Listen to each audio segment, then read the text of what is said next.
মৰমৰ ছাত্ৰ ছাত্ৰীসকল, তোমালোকক মই মোৰ চেনেলটোলৈ স্বাগতম জনাইছোঁ। আজি মই ক্লাছ 7ৰ সমাজ বিজ্ঞান পাঠ্যপুথিৰ পাঠ 6 মানৱ সৃষ্ট পৰিৱেশ আৰু মানৱ সম্পদ পাঠটোৰ অনুশীলনীৰ প্ৰশ্নসমূহৰ উত্তৰসমূহ আলোচনা কৰিম।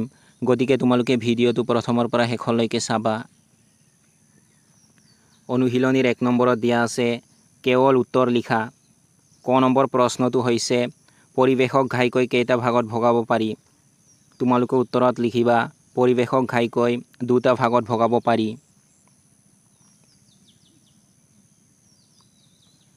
খ নম্বৰ প্ৰশ্নটো হৈছে মানুহৰ উপকাৰত অহা আৰু আৰ্থিক মূল্য থকা বস্তুবোৰক কি বোলে?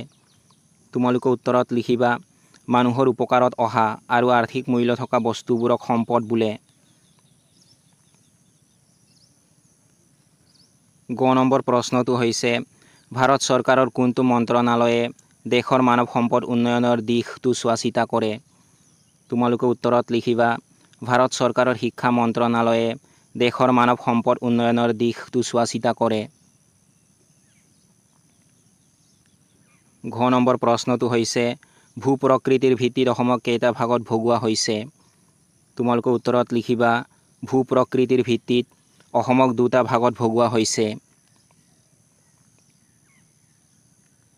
ঙ নম্বৰ প্ৰশ্নটো হৈছে উত্তৰ কাছাৰ পাৰ্বত্য জিলাখনক বৰ্তমান কি নামেৰে জনা যায়? তোমালোকে উত্তৰত লিখিবা উত্তৰ কাছাৰ পাৰ্বত্য জিলাখনক বৰ্তমান ডিমা হাছাও নামেৰে জনা যায়।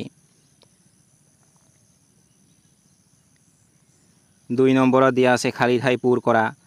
ক নম্বৰত দিয়া আছে শাৰীৰিক আৰু মানসিকভাৱে কাম কৰিবলৈ সক্ষম ব্যক্তিক দেশ সম্পদ বোলে। তোমালোকে খালী ঠাইত লিখিবা মানৱ। খ নম্বৰত দিয়া আছে আন সকলো সম্পদৰ তুলনাত মানৱ সম্পদ দেশ সম্পদ। তোমালোকে খালী ঠাইত লিখিবা শ্ৰেষ্ঠ। গ নম্বৰত দিয়া আছে অসম দক্ষিণ দেশ মৌচুমী জলবায়ুৰ গতি পথত অৱস্থিত। তোমালোকে খালী ঠাইত লিখিবা পশ্চিম। ঘ নম্বৰত দিয়া আছে অসমৰ কৃষি উৎপাদিত শস্যক দেশ প্ৰধান ভাগত ভাগ কৰিব পাৰি। তোমালোকে খালী ঠাইত লিখিবা তিনিটা।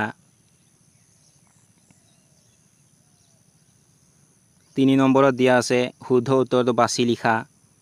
ক নম্বৰত দিয়া আছে মানৱ সৃষ্ট পৰিৱেশৰ উপাদান এটা হ'ল গছ গছনি বাসগৃহ। ইয়াৰ শুদ্ধ উত্তৰ হৈছে বাসগৃহ। গতিকে তোমালোকে উত্তৰত লিখিবা বাসগৃহ। খ নম্বৰত দিয়া আছে জাপান পৃথিৱীৰ ভিতৰতে এখন উল্লেখযোগ্য উদ্যোগ প্ৰধান কৃষি প্ৰধান দেশ। ইয়াৰ শুদ্ধ উত্তৰ হৈছে উদ্যোগ প্ৰধান। গতিকে তোমালোকে উত্তৰত লিখিবা উদ্যোগ প্ৰধান। গ নম্বৰত দিয়া আছে অসমৰ নদী উপত্যকা অঞ্চলৰ বাসিন্দাসকলৰ মুখ্য জীৱিকা চাকৰি কৃষি। ইয়াৰ শুদ্ধ উত্তৰ হৈছে কৃষি। গতিকে তোমালোকে উত্তৰত লিখিবা কৃষি। ঘ নম্বৰত দিয়া আছে পাহাৰীয়া অঞ্চলত জনবসতি ঘন হেৰেঙা। ইয়াৰ শুদ্ধ উত্তৰ হৈছে হেৰেঙা। গতিকে তোমালোকে উত্তৰত লিখিবা হেৰেঙা। ঙ নম্বৰত দিয়া আছে কাৰ্বি আংলং উত্তৰ কাছাৰ পাৰ্বত্য জিলাৰ বৰ্তমান নাম ডিমা হাছাও। ইয়াৰ শুদ্ধ উত্তৰ হৈছে উত্তৰ কাছাৰ পাৰ্বত্য জিলা। গতিকে তোমালোকে উত্তৰত লিখিবা উত্তৰ কাছাৰ পাৰ্বত্য জিলা। 4 নম্বৰত দিয়া আছে শুদ্ধ অশুদ্ধ লিখা। ক নম্বৰ উক্তিটো হৈছে মানৱ সৃষ্ট পৰিৱেশক কৃত্ৰিম পৰিৱেশ হিচাপেও জনা যায়। এই উক্তিটো শুদ্ধ। গতিকে তোমালোকে শুদ্ধ লিখিবা।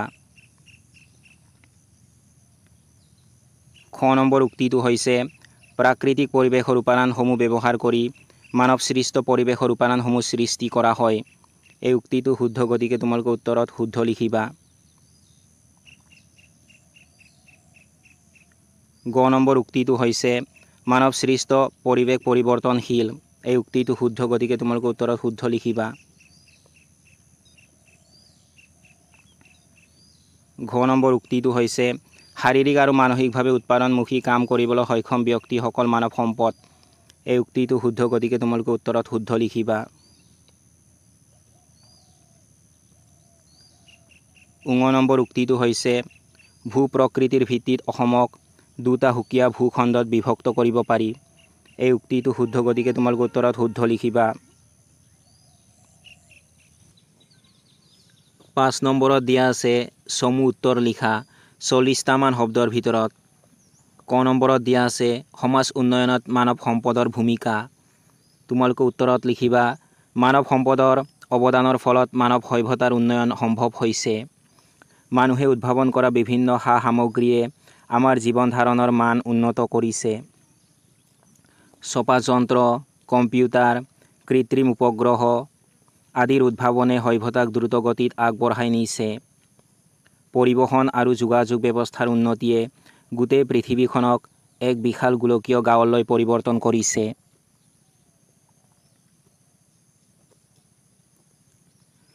খ নম্বৰত দিয়া আছে অসমৰ জনবসতি বিস্তাৰৰ ওপৰত নদী উপত্যকাৰ সমভূমিৰ প্ৰভাৱ। তোমালোকে উত্তৰত লিখিবা ব্ৰহ্মপুত্ৰ আৰু বৰাক নদীৰ উপত্যকাৰ সমভূমি অঞ্চলত জনবসতি অতি ঘন।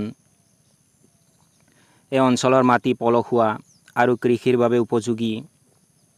উন্নত পৰিবহণ ব্যৱস্থা, উদ্যোগ আৰু বাণিজ্যিক সুবিধাৰ বাবে ইয়াত নগৰ আৰু মহানগৰ গঢ়ি উঠিছে, যাৰ ফলত মানুহৰ জীৱন ধাৰণৰ প্ৰণালী সুবিধাজনক হোৱাত জনবসতি ঘন হৈছে।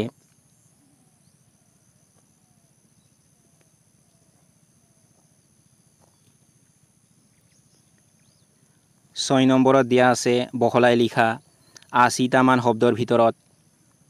ক নম্বৰ প্ৰশ্নটো হৈছে মানৱ সৃষ্ট পৰিৱেশ কাক বোলে আৰু ইয়াৰ উপাদানসমূহ কি কি? এই পৰিৱেশ গঢ় দিয়াত মানুহৰ ভূমিকা সম্পৰ্কে লিখা। তোমালোকে উত্তৰত লিখিবা মানুহে জ্ঞান, বুদ্ধি, কৌশল খটুৱাই এনেদৰে প্ৰাকৃতিক উপাদানসমূহ মানুহৰ প্ৰয়োজনীয় কামত ব্যৱহাৰ কৰি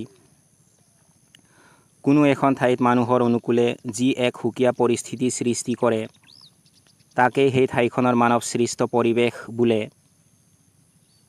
মানৱ সৃষ্ট পৰিৱেশৰ উপাদানসমূহ হ'ল ৰাস্তা ঘাট, দলং, বাসগৃহ, উদ্যোগ, পৰিয়াল, সামাজিক ৰীতি নীতি, কৃষ্টি সংস্কৃতি, ধৰ্মীয় আচাৰ আচৰণ, শিক্ষা ব্যৱস্থা, ৰাজনৈতিক কাম কাজ আদি।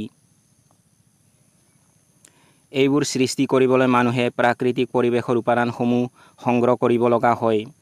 এইদৰে মানুহে প্ৰাকৃতিক পৰিৱেশক পৰিৱৰ্তন কৰি নিজৰ প্ৰয়োজন অনুসৰি মানৱ সৃষ্ট পৰিৱেশ গঢ় দিয়ে। মানুহৰ এই কাৰ্যৰ ফলত এফালে মানৱ সৃষ্ট পৰিৱেশৰ উন্নয়ন হ'লেও প্ৰাকৃতিক উপাদানসমূহৰ অত্যধিক আহৰণে প্ৰকৃতিৰ স্বাভাৱিক অৱস্থাৰ ক্ষতি সাধন কৰে। এনেকৈয়ে পৰিৱেশ প্ৰদূষিত হ'বলৈ ধৰে। এই প্ৰদূষণে মানৱ সমাজক ক্ষতিগ্ৰস্ত কৰে।